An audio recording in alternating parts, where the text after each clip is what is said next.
the Daly House Museum today, putting up a new original exhibit in our rotating exhibit hall. And the exhibit we're putting up is called Behind Closed Doors. It's an exhibit on late Victorian private life. And one of the aspects of private life we're looking at in the exhibit is the kind of underwear they wore. They would wear several layers of underwear, and that was partly out of modesty, but it was also partly to keep their clothes clean. Now this mannequin here is wearing a few different kinds of underwear.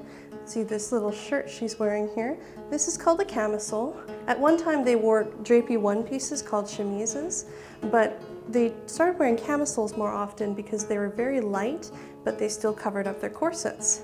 Now she's also wearing a corset here. Corsets were still fashionable right up until about the 1930s, but into this period, the late Victorian period, there was starting to be quite a debate about whether it was more important to preserve your health or to be fashionable and wear a corset. She's also wearing a heavy petticoat. Now petticoats are a fashion that's been around for hundreds of years. However, into this period they were becoming more and more light and provided less volume under the dress. She's also wearing a pair of bloomers. Now bloomers weren't really worn until about the middle of the 19th century. And the reason they became popular was because women started to engage more in sports, such as horseback riding and riding a bicycle.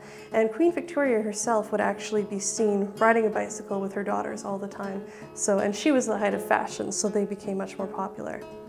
Now, this lady is also wearing a boudoir cape, and that just shows how much the ideal of modesty was important, because she would wear a cape to cover herself up, even when she was at her home, and the only person who would see her there would be her husband or maybe her children, but she was still expected to preserve modesty.